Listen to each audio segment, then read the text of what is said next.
गरीब दोस्त के घर आई दो अमीर सहेलियां। चारू, मेघा और विद्या अपने कॉलेज के गेट पर खड़ी होकर बातें कर रही थी। हे, फाइनली हमारी एग्जाम खत्म हो गई, अब हम फ्री।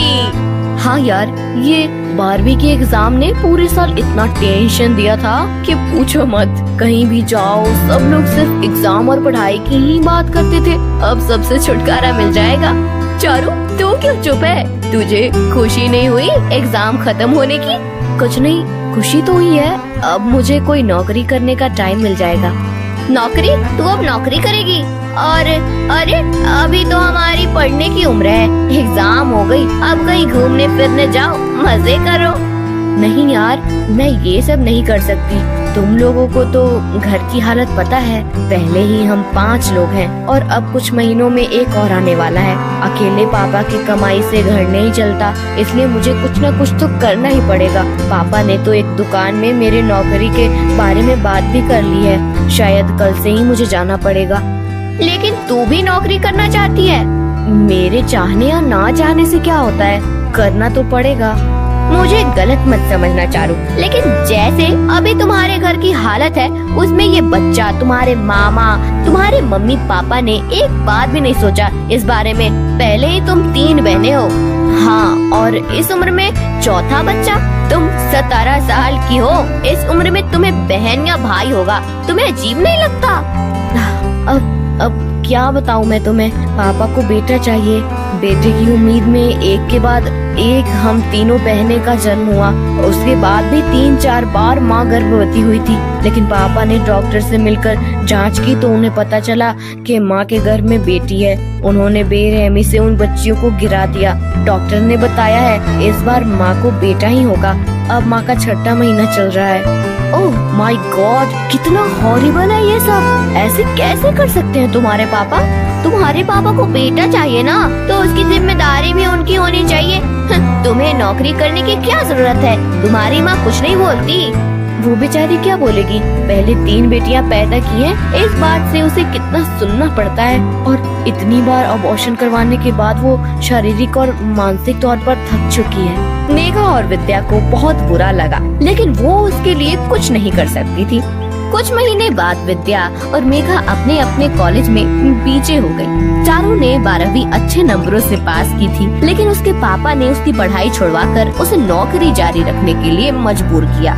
चारू की माँ की डिलीवरी का समय था। बढ़ती उम्र और कई बार किए गए अबॉर्शन के कारण डिलीवरी के समय दिक्कतें पैदा हो गई और चारू की माँ की उसके बच्चे के साथ मौत हो गई। बेटा ना होने के गम में चारू के पिता ने शराब का सहारा ले लिया। कुछ महीने बाद पिताजी कल मकान मालिक आए थे, घर का किराया मांग रहे थे।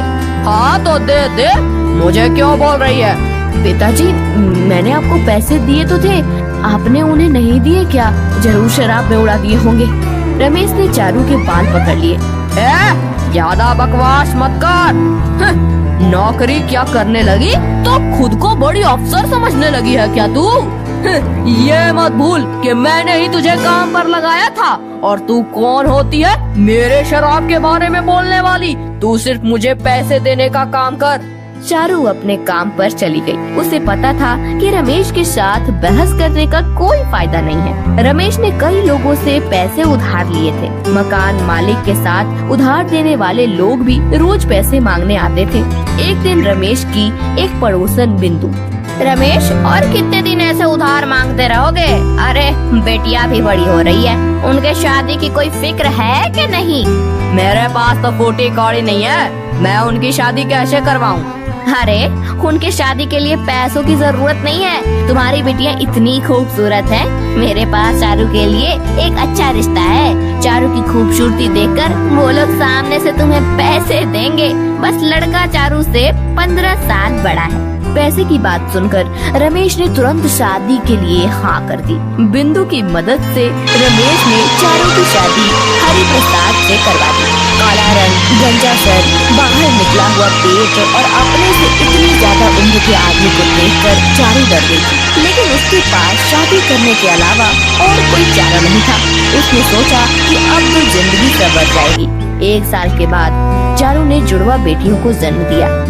एक दिन एक तो धंधे में इतना नुकसान हो गया है और तूने दो दो बेटियों को जन्म दे दिया। अरे इनकी शादी के लिए दहेज कहाँ से लाऊंगा मैं? क्या हुआ जी, कोई दिक्कत है क्या? अरे पिछले कई महीनों से धंधा बिल्कुल चौपट हो गया है। ऐसा ही चलता रहा तो कंपनी बंद करनी पड़ेगी। समझ नहीं आ रहा क्या करूं। और ऊपर से ये बेटियां, इन्हें देखता हूँ तो खून खौलता है मेरा। अगर बेटे हुए होते तो बड़े होकर मेरे धंधे को कहां से कहां पहुंचाते। ये मेरे किसी काम की नहीं है। करम जली, तुझसे शादी करके मेरा कोई फायदा नहीं हुआ है। चारू को समझ नहीं आ रहा था कि अब वो क्या करे। हरिप्रसाद तो बच्चियों का चेहरा भी नहीं देखना चाहता था। कुछ महीनों के बाद हरिप्रसाद की कंपनी में आग लग गई और हरिप्रसाद की कुछ मजदूरों के साथ उन आग में झुलसकर मौत हो गई। बेचारी चारू इतनी कम उम्र में विधवा बन गई। 5 सालों बाद एक रास्ते पर, अरे विद्या, कितनी शॉपिंग की है तुमने? वो थैली संभाल कर पकड़ना, उसमें सब खाने की चीजें हैं। हाँ हाँ, पकड़े रही हूँ। मेघा और विद्या एक मॉल में शॉपिंग करके बाहर आई थी। वो उनकी गाड़ी की तरफ जा ही रही थी कि विद्या की थैली फट गई और सारी चीजें नीचे गिर गई। चॉकलेट, बिस्किट के पैकेट्स, कोल्ड ड्रिंक, चिप्स सब गिर गया। विद्या वो सब उठाने लगी। तभी वहाँ 2 छोटी बच्चियाँ आईं और बिस्कुट और चॉकलेट के पैकेट उठाने लगी। उन दोनों ने एक एक पैकेट उठाया। इससे पहले कि मेघा और विद्या कुछ कहे, वहाँ चारू आ गई। फटी हुई सफेद साड़ी पहनी चारू ने अपनी बेटियों के हाथ से वो पैकेट छीन लिए और माफ करना मेम साहब, छोटी है ना दोनों, इसलिए आपका सामान उठा लिया। नहीं, ऐसी कोई बात नहीं है, इन्हें चाहिए तो लेने दो। ये लो बच्चों, तुम खा लो। हाँ ये लो। नहीं मेम साहब, गरीब हूँ लेकिन भिखारी नहीं। मेरी बेटियों से गलती हो गई। बहुत दिन के बाद ये सब देखा इसलिए इनका मन किया होगा। हमें ये नहीं चाहिए। चारू अपने बेटियों का हाथ पकड़कर उन्हें डांटते हुए ले जाने लगी। बच्चियां उसे कह रही थी कि वो दोनों वो पैकेट चुरा नहीं रही थी, बल्कि उन्हें उठाने में मदद कर रही थी। लेकिन चारू उन्हें जल्दी जल्दी लेकर वहाँ से भाग गई। विद्या, वो चारू थी क्या? उसका चेहरा, हाँ मुझे भी ऐसे ही लग रहा था। लेकिन चारू की ऐसी हालत, हमें जाकर देखना चाहिए कि आखिर उसके साथ हुआ क्या है। दोनों चारू का पीछा करते हुए उसके झोपड़े तक पहुंच गई। चारू अभी भी बेटियों को डांट रही थी। मेघा ने दरवाजा खटखटाया। चारू ने पीछे मुड़कर देखा। जी आप दोनों? चारू, तुमने हमें पहचाना नहीं? मेघा की बात सुनकर चारू के आंखों में आंसू आ गए। उसने उन दोनों को पहचान लिया था, लेकिन वो उनके सामने नहीं आना चाहती थी। मेघा और विद्या घर के अंदर आ गई। उन्होंने खाने की चीजें चारू की बेटियों को दे दी और चारू से बात करने लगी। उन्हें चारू की ऐसी हालत देखकर बहुत ताज्जुब हो रहा था। जब चारू ने अपनी दुख भरी कहानी उन दोनों को सुनाई, उन दोनों की आंखों से भी आंसू बहने लगे। कितना कुछ हो गया चारू तुम्हारे साथ और हमें कुछ पता ही नहीं था। इतनी छोटी उम्र में कितने दुख सहे हैं तुमने चारू। तुम्हारी तकलीफ का तो हम अंदाजा भी नहीं लगा सकते। लेकिन अब तुम्हारे दुखों का अंत होगा। अब तुम्हारी सहेलियां आ गई हैं, अब तुम्हारी मदद करेंगे। नहीं, मुझे पैसे नहीं चाहिए। अब मुझ में अब भी स्वाभिमान बचा हुआ है। मैंने कब कहा कि हम तुम्हें पैसे देंगे? तुम खुद अपना कोई काम शुरू करो, हम उस काम को शुरू करवाने में तुम्हारी मदद करेंगे। सरकार की कई योजनाएं होती हैं बेसहारा औरतों के लिए, उस योजना से तुम अपना काम शुरू कर सकती हो। हाँ, और मेरे ससुर जी के एक दोस्त सोशल वर्कर हैं, उनकी मदद से तुम्हारी दोनों बेटियों की स्कूल की एडमिशन भी हो जाएगी। मेघा और विद्या की मदद से चारू ने सरकारी योजना का लाभ उठाते हुए एक सिलाई मशीन और सूट सिलने के लिए कपड़ा खरीद लिया। उसके बेटियों के स्कूल में एडमिशन भी हो गई। धीरे धीरे चारू की जिंदगी की गाड़ी पटरी पर आने लगी। मेघा और विद्या चारू ने सिले हुए सूट को अपनी पहचान से बड़े मॉल में बेचने के रखने लगे।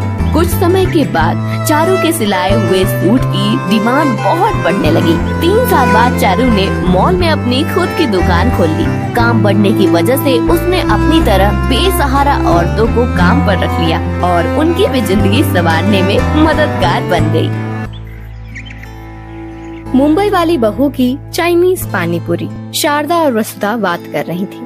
अरे शारदा बहन, तुमने संजय की शादी मुंबई की लड़की से कर तो दी, लेकिन कहीं वो शहर से आई हुई लड़की तुम पर भारी ना पड़ जाए। जानती हूँ वसुधा बहन, लेकिन तुम्हें तो पता है कि मेरे बड़ी बहू यही पास के ही गाँव की है। वो तो हर दूसरे दिन मायके जाती रहती है। संजय के ब्याह के समय तो मैंने पहले ही सोच लिया था कि ऐसी ही लड़की ढूंढूंगी संजय के लिए जिसका मायका दूर हो। और सलोनी के पिता का भी संजय की तरह पानी पूरी का ही ठेला है, तो कभी जरूरत पड़ी तो काम में संजय का हाथ भी बटा सकती है।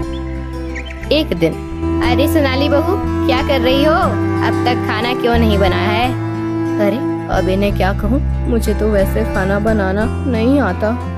जैसा इन लोगों को पसंद है, अगर इन्हें कुछ खाने को नहीं दिया तो मेरी जान खा जाएंगी।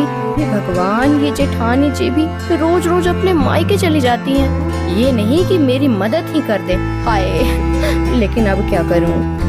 क्या हुआ बहू रानी, आज खाना मिलेगा या संजय के ठेले पर जाकर पानी पूरी खानी पड़ेगी?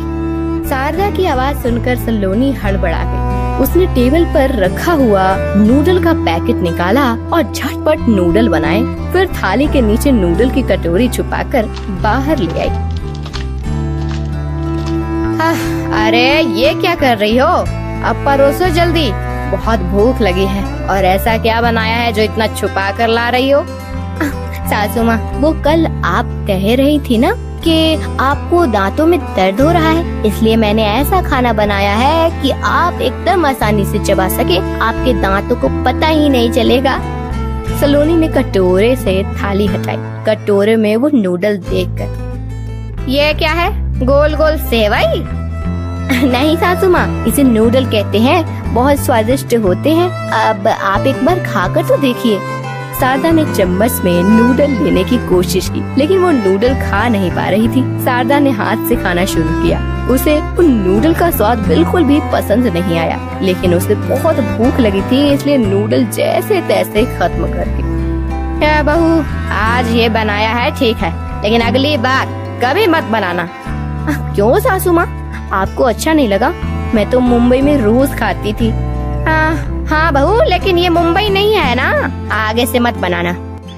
कुछ दिनों के बाद सलोनी के ससुर वाले संजय के बुआ के घर चले गए। रात को संजय घर लौटा। सलोनी ने देखा कि उसके ठेले पर बहुत सी पूरियां और बाकी सामान बचा हुआ है, और संजय भी परेशान था। क्या हुआ जी, आज धंधा ठीक से नहीं हुआ क्या?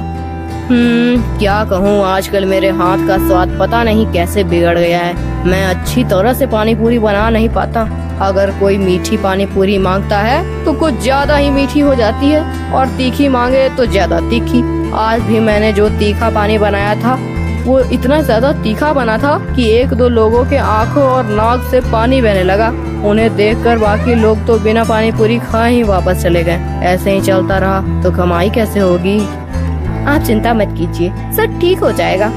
एक दिन बाद संजय पानी पूरी बनाने की तैयारी कर रहा था, तभी उसे एक फोन आया। संजय फटाफट कपड़े बदले और, सलोनी, मेरे एक दोस्त का फोन आया था। उसके पिताजी की तबीयत बहुत खराब हो गई है। मुझे अभी उसके साथ उन्हें अस्पताल में लेकर जाना होगा।